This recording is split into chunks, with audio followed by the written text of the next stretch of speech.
Riley Gaines is a competitive swimmer, a woman. Riley Gaines had to compete competitively with Leah Thomas, a man who until recently competed in men's sports, was very average at best, to put it mildly, and then is allowed to compete in the NCAA swimming competition in the female category, where Thomas, maybe it's not dominates, we don't want to throw in subjective terminology, wherein Thomas takes the positions that would have otherwise gone to women. I just gave Anna Kasparian a bit of a hard time on Twitter for using the term biological women, because to talk about biological women suggests that there's another type of woman that's not biological.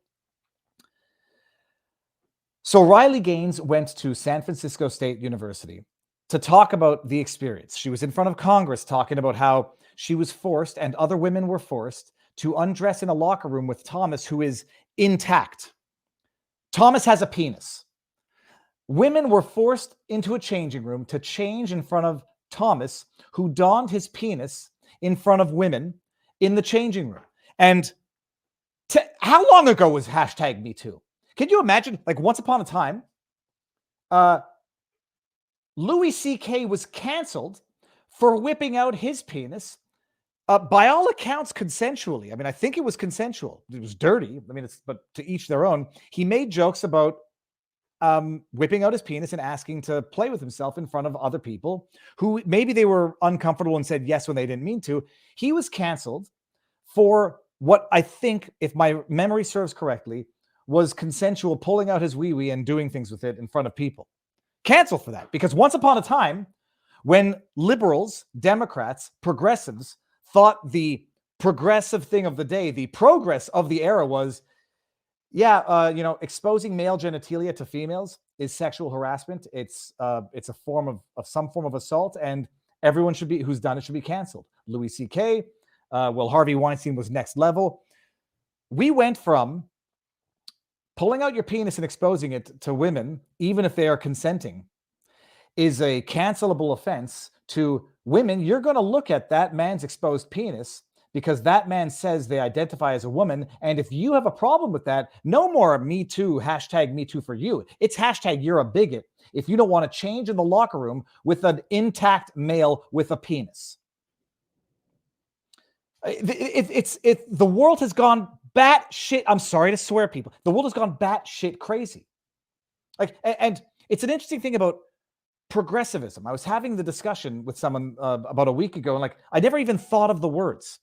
Progressivism, it's always about progress. It's always about moving. It's always about finding something new. Whereas conservatism, being conservative, means conserving certain principles. So in a way, there's this diametric opposite where you can't be a conservative. You can't stick to anything as fundamental core principles if you consider yourself to be progressive. And so even what were your core principles 5, 7, 10 years ago, #MeToo, don't show your penis to women if they don't want to see it, used to be the moral thing of the day, but there is no anchored principles in progressivism. And so that what would have been an anchored principle we've evolved from that. Now it's progressive to force women to stare at the penis of a man. I mean, it's just I see it. So there will be no end to the progressivism because it always moves on from the last step, because the last step was not an anchor. It was a rung of a ladder to the roof of insanity. So Riley Gaines goes to a school and starts talking about her experience, San Francisco State University. After the speech, she gets mobbed. And I'll say, this was the part where they're talking about keeping her hostage. I'll get to that in a second. She gets mobbed by protesters, peaceful, loving, progressive, peace and love, inclusive, except if you defer on ideology. And I'll say this now, and then you can watch it. There is nothing on earth that would be, there's nothing on earth, even the most obscene injustices, that could explain away this type of behavior, normalize this type of behavior, or legitimize this type of behavior. This type of behavior is clinical, it's pathological, and it's beyond a certain legal threshold. The greatest atrocities of all time would not justify this type of madness as a response. Even if someone responded like this to the greatest atrocity in the history of humankind, most people would look at them and say that person is unhinged, unwell, period. This is what Riley faced. Riley, who I don't know how tall she is. She's muscular. She's a woman getting berated after having been physically assaulted by a man who I understand was in a dress. A woman physically assaulted by a man and now being berated, mobbed, and harassed at San Francisco State University. And if you think this is bad, don't worry, it gets worse. Yeah, you fucking trans bitch. I fucking see it. It's just me. I'm good. I'm good.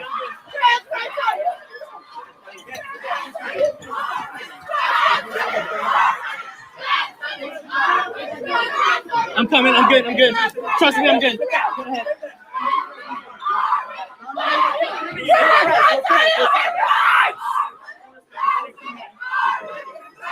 This is institutional. This is, I mean, and I'm saying that pun intended. This is an institution at San Francisco State University. It's institutional. Trans rights are human rights. You crying? You fucking crying, bitch. Fuck you. Trans rights are human rights. This is another angle. This one goes on a little further.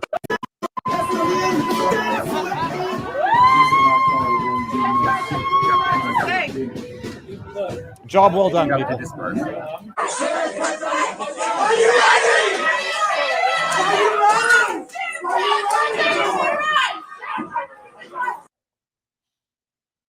And then when Riley is holed up in a classroom with police protection for 3 hours, apparently she missed her flight.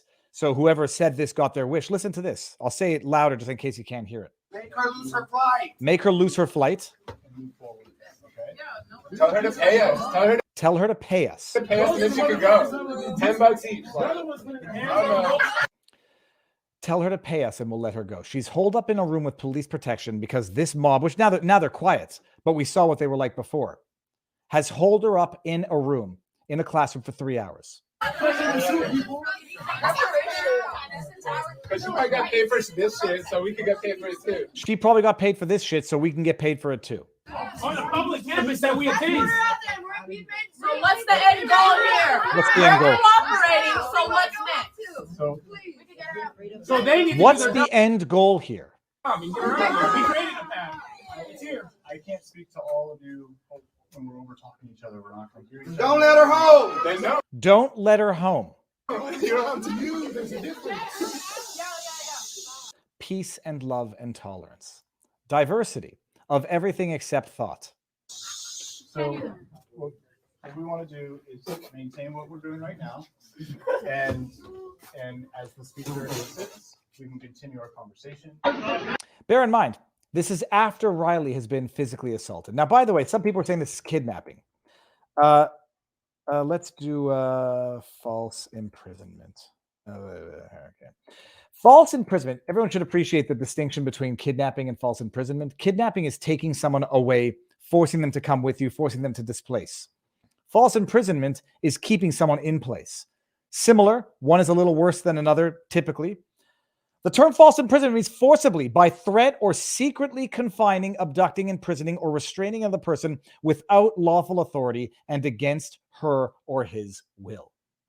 That's from Florida. That's what false imprisonment is, people. By threat or force, confining somebody.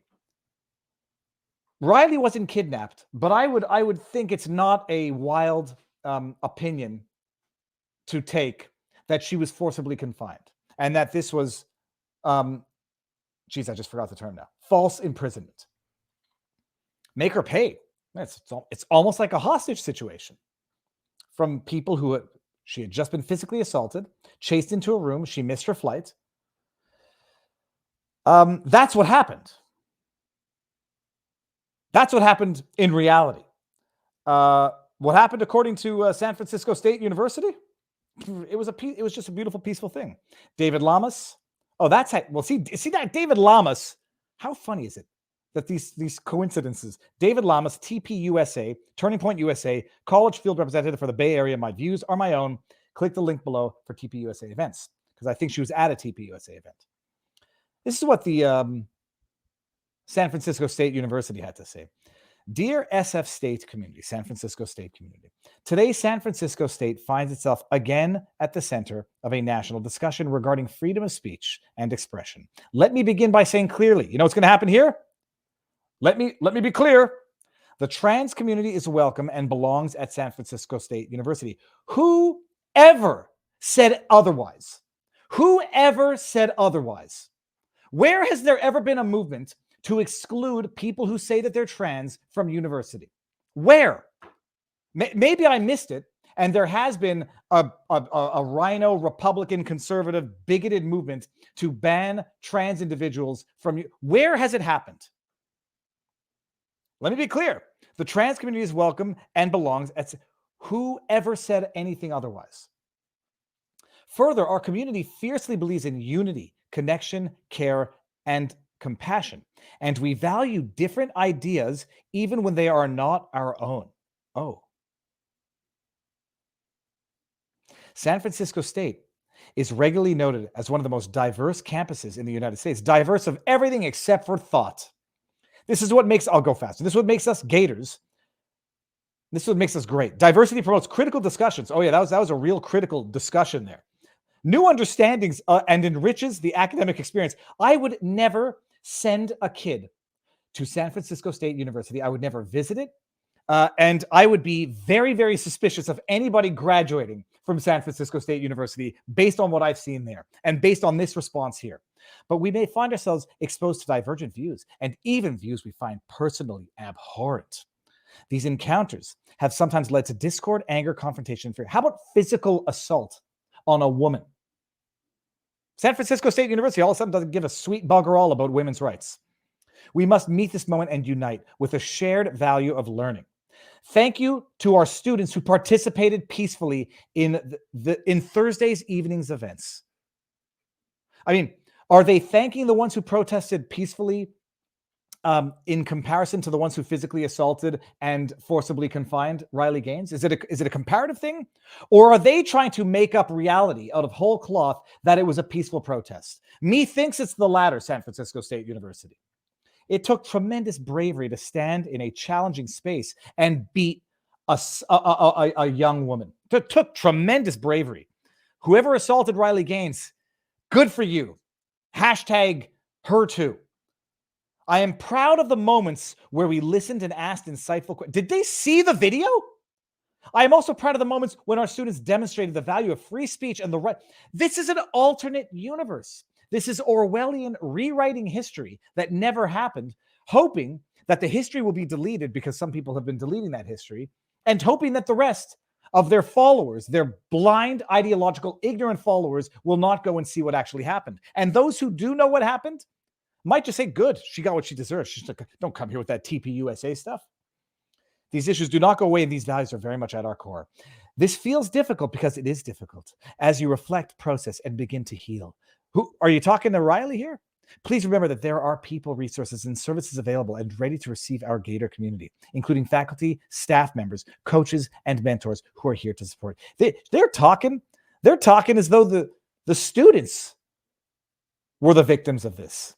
They're talking as if Riley Gaines came in there and physically assaulted the trans community. The students need the therapy. It's crazy. I mean, it's crazy. But hold on, because it gets even worse than that. So that was the video we've seen. Now we see SFSU rewriting the present in real time as though it was a peaceful protest. They thank their students for listening thoughtfully, valuing free speech, beating a woman, falsely imprisoning her in a classroom for 3 hours, making her miss her flight, basically holding her hostage. That took courage to do that, guys. Yeah, this is it right here. This guy, Tom Temprano, who had something to do with the university, I forget what it is, but he put out a tweet that said, "So proud of the students at my alma mater, SFSU. I'm disgusted." This is after the incident, as far as I understand. I'm disgusted that a virulently transphobic person like Riley Gaines would be welcomed by anyone at State, but I'm sure her crowd is nothing compared to the actual crowd of students who support trans athletes. Go Gators. This is a grown white man telling a woman she needs to look at a man's penis in the locker room and compete against a man. Otherwise, she's a bigot transphobe. Can we understand this absolute madness? This is institutionalized misogyny. They want to talk about the patriarchy. The people want to talk about the patriarchy, about men dominating women, telling them what they can and can't do. This is a grown man telling a woman she's a bigot and a transphobe because she doesn't want to be in the locker room with another man's penis. She doesn't want to compete in a sport against a biological male, despite whatever medications that person is taking, to reduce the advantage procured to them by their biological manness. It's like, oh, well, Leah Thomas is taking medication to reduce testosterone. She's taking medication to counter the biological advantage that men have over women. And this guy's lecturing Leah Thomas that she's the and he's so proud of what happened.